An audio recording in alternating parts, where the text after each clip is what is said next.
మెట్టుకు ప్రభువైన యేసుక్రీస్తుని ధరించిన వారై శరీరేచ్ఛలను నెరవేర్చుకొనుటకు శరీర విషయమై ఆలోచన చేయకూడి. క్రైస్తవ దేవుని బిడ్డలు ధరించుకోవలసినటువంటి విషయాలు ఈరోజు లోకంలో మనుష్యుడు ధరించుకునేటటువంటివి ఉన్నాయి. లోకంలో రకరకాలైనటువంటి వస్త్రాలు, ఆభరణాలు, ఈ లోక సంబంధమైన ఆచార పద్ధతులు ఏం చేస్తున్నారంటే వారి శరీరానికి ధరించుకుంటూ అవే అలంకారం అని అనుకుంటున్నారు. అయితే యేసుక్రీస్తు ప్రభుల వారు చెప్పేటటువంటి మాట, నిజమైన క్రైస్తవుడు, యేసుని నమ్మినటువంటి క్రైస్తవుడు, యేసుక్రీస్తును వెంబడించేటటువంటి క్రైస్తవుడు, యేసుక్రీస్తు యొక్క బాటను అనుసరించే క్రైస్తవుడు, ఆయన మార్గాలను వెంబడించేటటువంటి క్రైస్తవుడు మెట్టుకు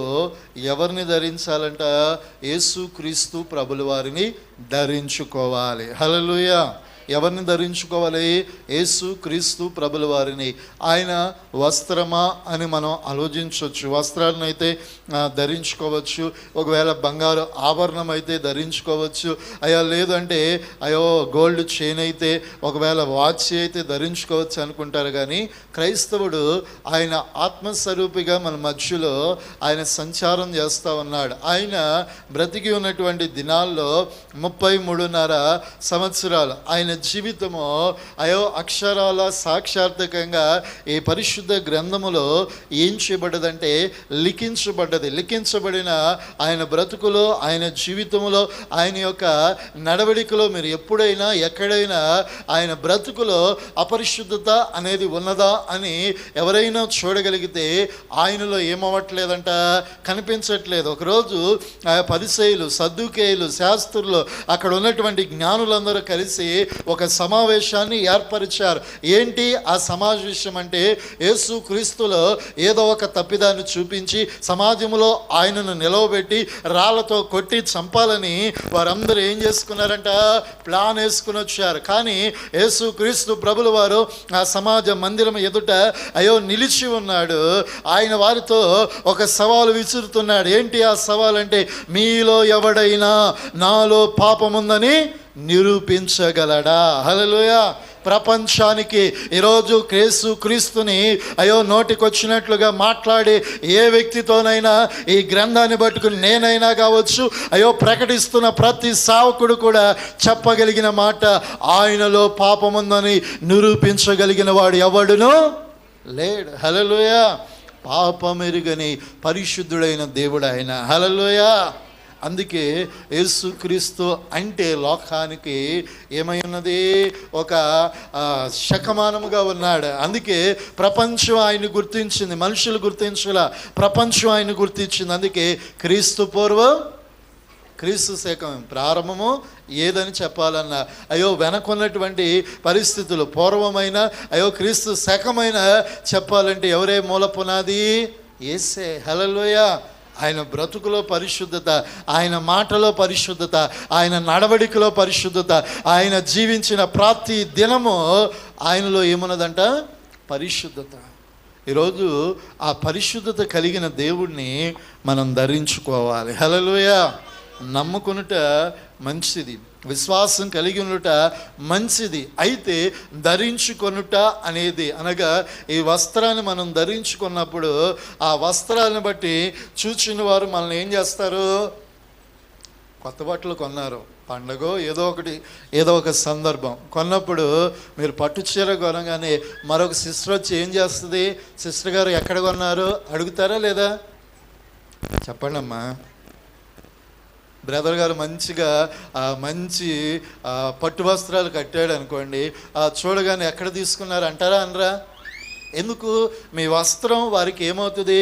అట్రాక్టివ్ను బట్టి స్త్రీలైనా పురుషులైనా కొన్న ఆ వస్త్రాలను చేంజ్ చేస్తుంటారు, మాట్లాడుతూ ఉంటారు. యేసుక్రీస్తు ప్రభుల వారు ఆయన కూడా నిన్ను నన్ను ఏమనుకుంటున్నాడంటే ఆయన స్వభావము, ఆయన నడవడిక, ఆయన ఈ లోకములో ఎలా బ్రతికాడో అలాగునే మనం కూడా బ్రతకాలి. హల్లెలూయా.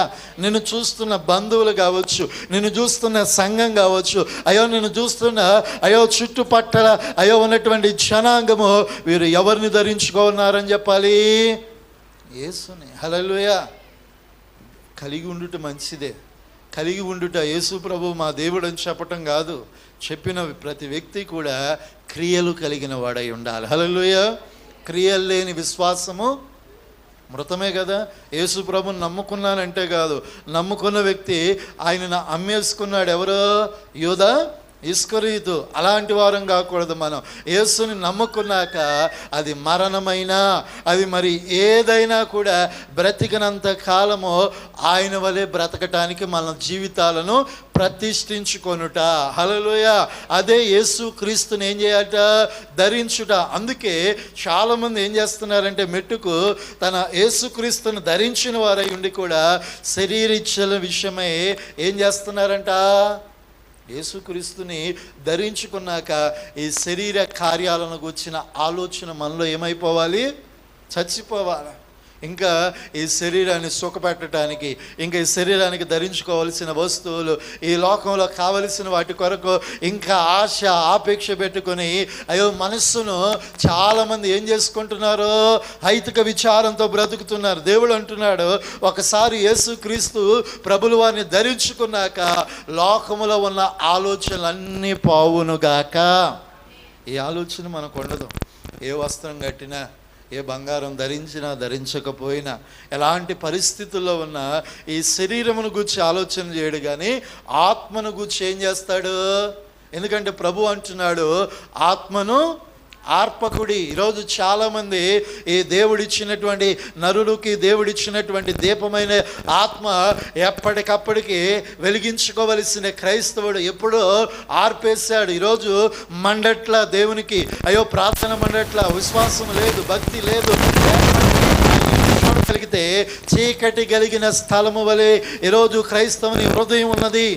ఈరోజు మన జీవితాలు నరునికి దేవుడిచ్చినటువంటి ఆత్మ దీపం వంటిది.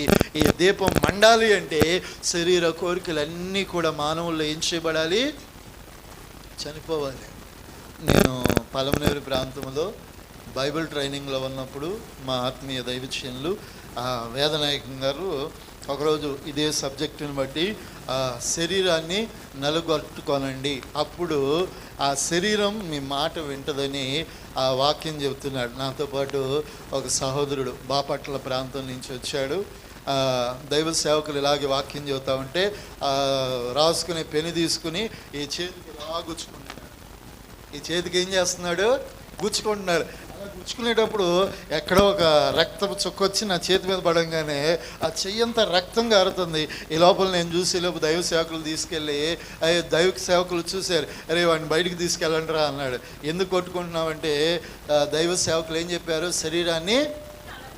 హల్లెలూయా. అంటే పెను తీసుకుని ఏం చేసుకుంటున్నాడు?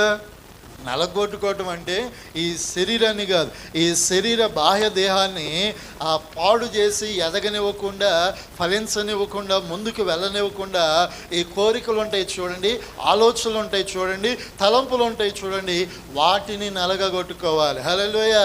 ఎప్పుడు శరీరాన్ని మానవుడు నలగగొట్టుకోకుండా ఆశలకు లోబడతాడో లోకంలో ఏది సాధించలేడని వాక్యాన్ని బట్టి చెబుతున్నాను. ఎందుకంటే ఈరోజు చాలామంది కుటుంబాలు పట్టణాల్లో ఉద్యోగాలు చేస్తున్నారు, వ్యాపారాలు చేస్తున్నారు, ఇంకా స్థిరపరచబడక పోవటానికి కారణం ఏంటంటే అందంగా చూసిన ప్రతిదీ నా ఇంట్లోనే ఉండాలి, నేను అలాగే బ్రతకాలని అత్యాశకు పోయి అలాగే బ్రతకడానికి ఉన్న ధనాన్ని మొత్తాన్ని ఏం చేస్తున్నారు? వెచ్చిస్తున్నారు. అవసరం వచ్చినప్పుడు ఆ ధనం వారికి ఏమవట్లా? అప్పులు చేస్తున్నారు, ఆ అప్పులకు వడ్డీ కడుతున్నారు. కనీసము వారి సంపాదించిన సంపాదన తినటానికంటే అప్పులు కట్టడానికే. అదే శరీర ఆశలు, కోరికలు. ఎప్పుడైతే అణుచుకుంటావో నీ కుటుంబాన్ని నువ్వు కట్టుకుంటావు. హల్లెలూయా. ఈ కుటుంబాన్ని నిర్మించుకోవటం ఈ సమాజంలో ఇప్పుడున్న పరిస్థితుల్లో చాలా కష్టమైందే. ఆ కష్టమైన దాన్ని సులువు చేయాలంటే నీ కోరికలు, ఆలోచనలు ఎప్పటికప్పుడు ఏం చేసుకోవాలి? చంపుకొని బిడ్డల భవిష్యత్తు కొరకు ఎల్లవేళలా ప్రయాసపడితే ఒకరోజు ఒక ఉన్నతమైనటువంటి స్థితిని మనం ఏం చేయగలుగుతాము? సంపాదించుకుంటాం. అందుకే మెట్టుకు మీలో ప్రతివాడు కూడా యేసు క్రీస్తుని ఏం చేసుకోవాలంట? ధరించుకోవాలి. రెండవదిగా కొలస్సీలకు రాసిన పత్రిక అపొస్తలుడైన పౌలు 3వ అధ్యాయము 14వ వచనం. 3వ అధ్యాయము 14వ వచనం. క్రీస్తు అనుగ్రహించు సమాధానము కాదు 14 అమ్మా. పరిపూర్ణత అనుబంధమైన ప్రేమను ధరించుకొనండి. చూడండి, దేవుడు ఇక్కడ మాట్లాడుతూ పరిపూర్ణత కలిగినటువంటి ప్రేమను మనం ఏం చేసుకోవాలంట? ధరించుకోవాలి. ప్రేమలో మత్సరత ఉండదని మనకు తెలుసు. ప్రేమలో ఎలాంటి వారినైనా కూడా ఏం చేస్తామంటే ఎడబాయక ప్రేమిస్తాం. కానీ ప్రేమలో పరిపూర్ణత అంటే ఇతరులకు ఆ ప్రేమను ఏం చేయట? పంచుట. అంటే నీవు పొందుకున్న ఆ ప్రేమ ద్వారా యేసుక్రీస్తు నిన్ను నన్ను ప్రేమించాడు, రక్షించాడు. ఆ రక్షకుడైన దేవుని ద్వారా ఎన్నో కార్యాలు అనుభవిస్తూ ఉన్నాం. ఎన్నో అద్భుతాలను మన జీవితాల్లో ఏం చేస్తూ ఉన్నాము? రుచి చూస్తూ ఉన్నాము. ఆ ప్రేమలో నడిపించబడుతున్న మనము ఆ ప్రేమలో ఏమవ్వాలంట? పరిపూర్ణత. హల్లెలూయా. అంటే ఒక పీక్ స్టేజ్లోకి మనం ఏం చేయాలి? వెళ్ళిపోవాలి. హల్లెలూయా. ఈరోజు చూడండి, ఒక యవనస్తురాలు వారి ప్రేమలో నిండా ఏమైపోతారంట? మునిగిపోతారు. తల్లి తెలీదు, తండ్రి తెలీదు, లోకంలో చుట్టుపక్కల మనుషులు తెలీదు, అక్కడ ఉన్నటువంటి సమాజాన్ని కూడా ఏం చేస్తున్నారు చాలామంది? ఆ ప్రేమ శరీర ఆశలు నెరవేర్చుకునే ప్రేమ. ఆ ప్రేమలో స్వార్థం ఉంది. ఆ ప్రేమలో కలుషితం అనేది ఉంది.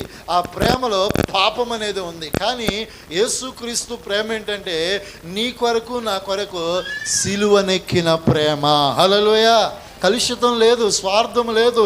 ఆయనకు కలిగిన యావత్తు నీ కొరకు నా కొరకు ఏం చేశాడంట? వెయ్యపరిచాడు. హల్లెలూయా. దేన్ని మిగిల్చుకోలేదు. హల్లెలూయా. కొంతసేపు ఎందుకంటే ఈరోజు దేవుని ప్రేమలో మన జీవితాలు ఎలా ఉండాలంటే పరిపూర్ణతలోనికి. హల్లెలూయా. ఎంత పరిపూర్ణత అంటే యేసుక్రీస్తు ప్రభుల వారు నీ పరిపూర్ణతను బట్టి నీకు నాకు ఆయన ఏం చేయాలి? సహాయము చేయాలి. హల్లెలూయా. అంటే ప్రేమలో అలాంటి పరిపూర్ణత మనలో ఉండునుగాక. అంటే అంత ప్రేమ క్రీస్తు ప్రేమ కలిగి ఉండాలి. ఎందుకంటే ఈ లోకాన్ని చూశాక ప్రేమ ఒకరిని ప్రేమించాలంటే కూడా మనకేం రాదు. ఎందుకంటే మొత్తం స్వార్థంతో కూడిన సమాజం. ఎందుకంటే ఒకప్పటి లాంటి ప్రేమ ఎదుటి వ్యక్తిలో మనం చూడలేం. అవునా కదమ్మా? ఒక వ్యక్తి దగ్గర ప్రేమను ఆశిస్తే అది చాలా కీడే అని నేను చెప్తున్నాను. ఎందుకంటే మనం వాళ్ళని ప్రేమిస్తాం, వాళ్ళని ఆదరిస్తాం, సహాయం చేస్తాం. మన సమయం వచ్చేసరికి, మన పరిస్థితికి వచ్చేసరికి కొద్దిమంది మనకేం చేస్తారు? వెనకడుగు వెళ్ళిపోతారు.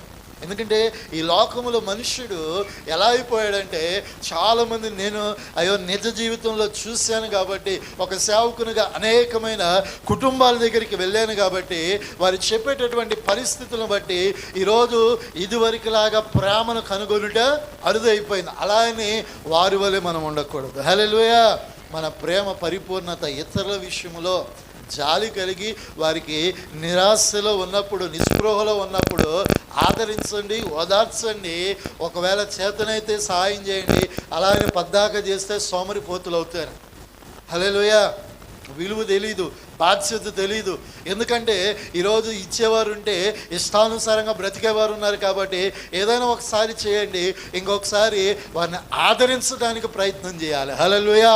ఎందుకంటే చాలామంది ఆ ప్రేమను అలుసుగా తీసుకుంటున్నారు. యేసుక్రీస్తు ప్రేమమయుడని తెలిసి ఈరోజు మనుషులు దేవుని దగ్గరికి రావటానికి సాకులు చెబుతున్నారు. ఈరోజు దేవుడు కూడా తండ్రి అయిన దేవుడి వల్లే రోషంగా వాడైతే ఆనాడు ఐగుప్తుల ప్రజల అరణ్యములో రాలిపోయినట్లు రాలిపోదురు. హల్లెలూయా.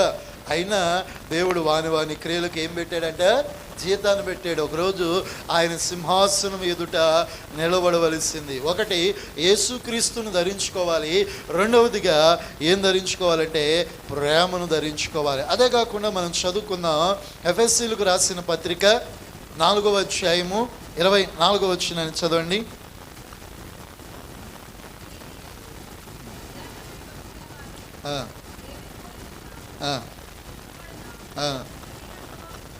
నవీన స్వభావమును ధరించుకొనుడి. చూడండి, మీరు చిత్త వృత్తి యందు నూతన పరచబడిన వారని చెప్పుకుంటూ వస్తూ నీతియు యథార్థమైన భక్తి గలవారై దేవుని పోలికగా సృష్టింపబడిన నవీన స్వభావమును ధరించుకొనడి. అంటే ఒకప్పుడు ఈ ప్రాచీన స్వభావం అంటే మన మనసుకు నచ్చినట్లుగా, మన ఆలోచనకు తగినట్లుగా, మన కోరికకు తగినట్లుగా బ్రతికాం. అయితే యేసుక్రీస్తు నందు మనము నూతన పరచబడ్డాం, అంటే రక్షించబడ్డాం, బాప్తీసం తీసుకున్నాం, ఆయనను అంగీకరించాము. ఆయనను వెంబడిస్తున్న మన జీవితాల్లో నవీన స్వభావం ఏం చేయబడాలి అంటే కొత్తగా మనం జన్మించుట. హల్లెలూయా. అంటే నవీన స్వభావం. ఒకసారి మన జీవితం పాపములో శపితమైనటువంటి బ్రతుకులో చచ్చిన వారి క్రీస్తు యేసులో బ్రతికింపబడిన మనము ఒక నూతన పురుషుడిగా నూతనమైనటువంటి స్త్రీగా ఏం చేయబడాలి? మార్చబడుట. అంటే ఇదివరకు యొక్క ఆలోచనలు, ఇదివరకు యొక్క బ్రతుకు కాకుండా క్రీస్తు యేసు పోలికలో మనము సృష్టింపబడిన వారముగా నవీన స్వభావం అంటే కొత్త మనసు, కొత్త స్వభావము, కొత్త ఆలోచనలు యేసు క్రీస్తు కొరకు ఎలా బ్రతుకుచు మన కుటుంబాలను బ్రతికించుకోవాలనే ఒక స్వభావం ఎవరు కలిగి ఉండాలి? మనం కలిగి ఉండాలి. ఇంకా రక్షింపబడి ఇంకా భక్తి చేస్తూ లోకంలో ఆలోచించినట్లు ఆలోచిస్తే మన స్వభావానికి అర్థం ఉంటుందా? ఇంకా లోకంలో ఉన్న మాటలు మాట్లాడుతూ ఉంటారు. ఒకప్పుడు లోకాన్ని విడిచిపెట్టి వచ్చాం, లోకంతో మనకు పొత్తొద్దు అనుకున్నాం. క్రీస్తు కావాలనుకున్నప్పుడు మన మాట మారాలి, మన జీవితం మారాలి, మన నడక మారాలి, ప్రాముఖ్యంగా మన నోటి నుంచి వచ్చే ప్రతి పదము కూడా మారాలి. హల్లెలూయా. చాలామంది ఈ నోట నుంచి వ్యర్థమైన మాటలు ఏం చేస్తాయి? నీటిలో ఓటలోంచి ఉబ్బుకుచున్న నీరు వలె వ్యర్థమైన మాటలు ఏం చేస్తూ ఉంటాయి? ఒక్కొక్కసారి ఉబ్బుకుతా వస్తూ ఉంటాయి. అప్పుడు నీలో ఉన్న ప్రాచీన పురుషుడు అంటే గతకాలం పురుషుడు ఏం చేస్తాడు? బయటకు వస్తూ ఉంటాడు.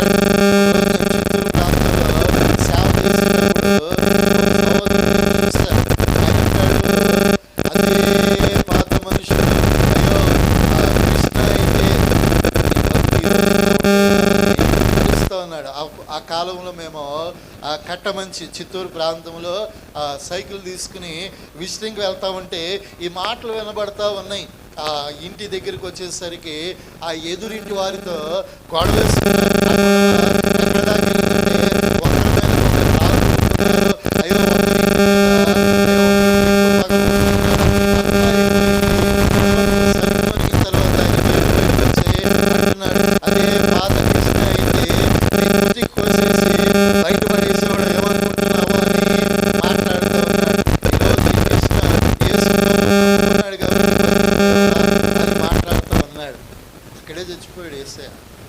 అక్కడేమన్నాడు? అదే పాత మనిషిని అయితే నీ పేక కోసేవాడిని అంటున్నాడు. అప్పటికే ఇల్లు బీకు పందిరి చేసినట్టు ఆ ఇంటి మీద ఉన్న రేకులన్నీ రాళ్ళతో ఏం చేశాడు? పగలగొట్టాడు.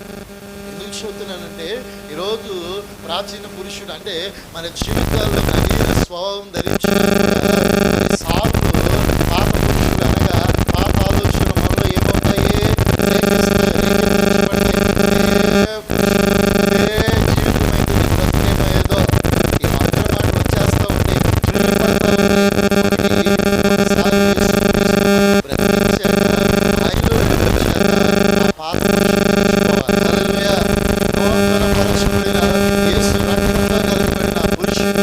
బయటకు వచ్చి ప్రతి సమస్యకు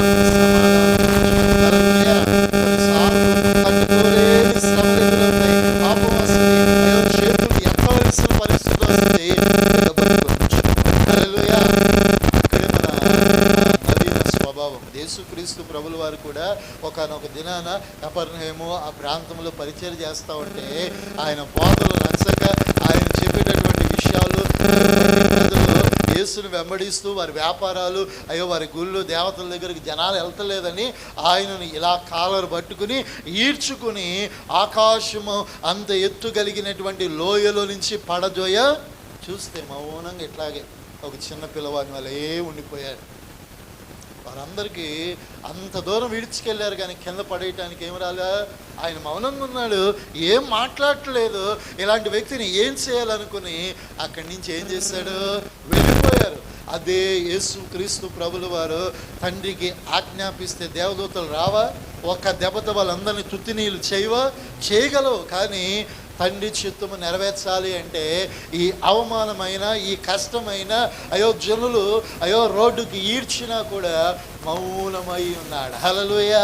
అంటే అయ్యో రక్షింపబడిన తర్వాత ఆ తండ్రి చిత్తమును నెరవేర్చడానికి చావుకైనా ఏం చేయబడ్డాడు, సిద్ధపరచుకుంటాడు. మనసు ధరించుకున్నాడు.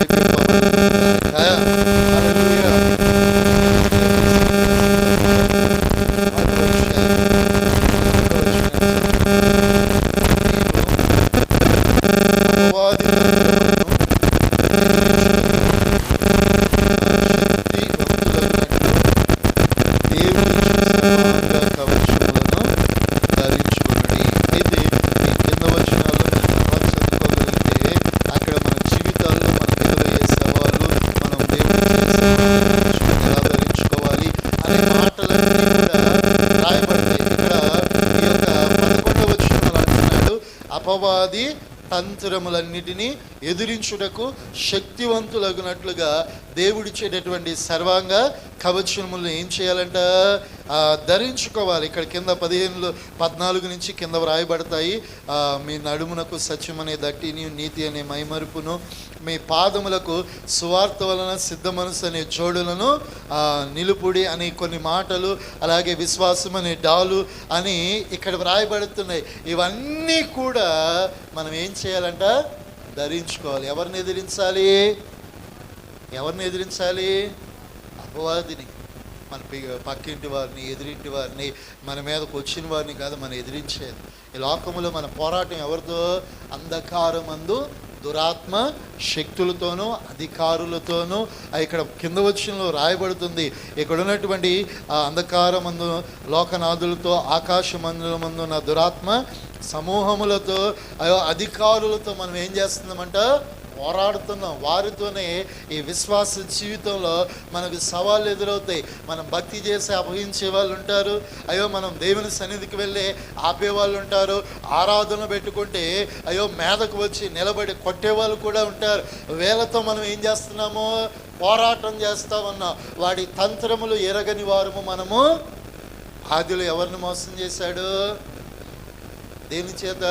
శరీరాశ చేత, నేత్రాశ చేత, జీవపు డమ్మం. ప్రతి వాని మీద కూడా ఇదే ఎరనేస్తున్నాడు. శరీర ఆశ చేత, నేత్రాశ చేత, జీవపు డమ్మం అంటే తనను తాను హెచ్చించుకునుట, శరీర ఆశలు, అదే రీతిగా నేత్రం ద్వారా చూచిన దాన్ని. అంటే ఇవన్నీ కూడా ఆనాటి నుంచి ఈనాటి వరకు ప్రతి మనుషుని మీద ఏం చేస్తున్నాడు, ప్రయోగం చేస్తున్నాడు. వాడి కుతంత్రములు తెలియని వారం కాదు కాబట్టి మనం ఏం చేయాలి, ఎదురించుటకు నడుము కట్టుకొని. హల్లెలూయా. నీ కుటుంబంలో అపవాది, నీ కుటుంబంలో రక్షింపబడిన వారిని ఎందుకు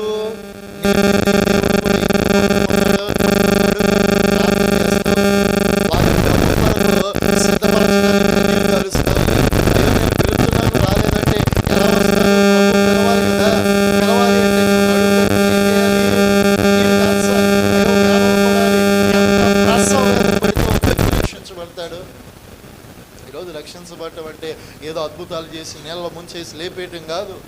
ఒకప్పుడు రక్తాలు కారునంతగా ప్రయాసపడ్డారు తల్లులు. నేను చెబుతాను, నేను చూసిన ఎంతోమంది తల్లులు ఉన్నారు. రక్తాలు, భర్తలు తలకాయలు పగలగొడితే రక్తం గారుతూ కూడా మందిరానికి వచ్చారు. ఇంట్లో భర్త శవాన్ని పట్టుకుని కూడా మందిరానికి వచ్చిన తల్లులు ఉన్నారు. ఎందుకు చెబుతున్నానంటే భక్తి కొరకు, దేవుని కొరకు రోషంగా నిలబడిన వారు. ఈరోజు బలహీనత వస్తే మందిరానికి రాని వారు చాలామంది కానీ ఆనాటి కాలంలో నేను చూసా, నేను చిత్తూరు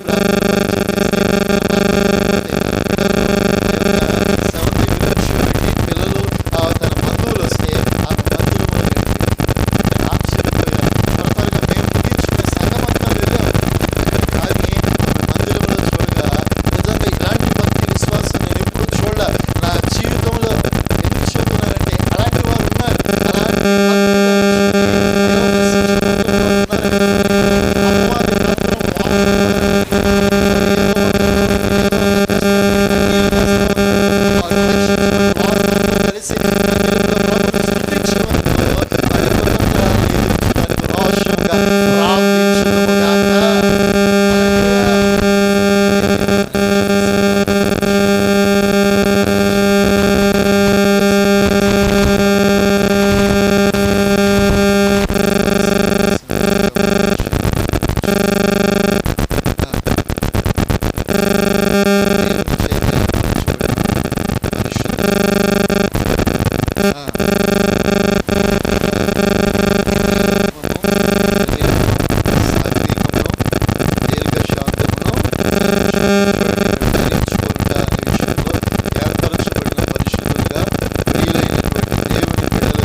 ధరించుకుని శత్రు యొక్క ఆలోచన లయపరచాలి. అలాగే 4వదిగా నవీన స్వభావం. పాత పురుషుడు చనిపోయినాక ఇక కొత్త పురుషుడు అనగా క్రీస్తు కొరకు బ్రతికే వ్యక్తిగా ఆ యొక్క జీవితాలు నడిపించబడాలి. అదే రీతిగా ఈ పాలసీలో ఈ మధ్యలో కూడా స్వభావము, దాని మనసు, దయాలత్వము, సాత్వికము, నేర్పశాంతము ఇవన్నీ క్రైస్తవ దేవుని ఒక వైద్యం వలె ఎలా ఎప్పుడైతే ధరించుకుంటారో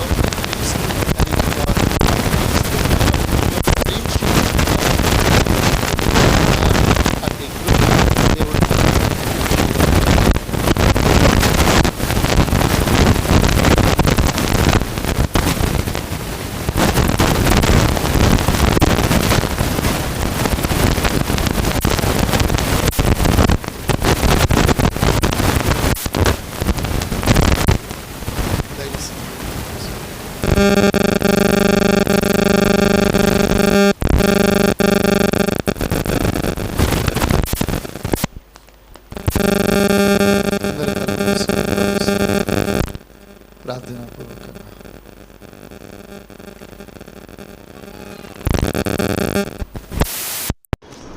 అందరూ కూడా ఏకీభవితం నిర్వహిస్తున్నారు. ఎవరు కూడా మౌనంగా ఉండక దైవస్థంగా ప్రార్థనాపూర్వకంగా ముందుకు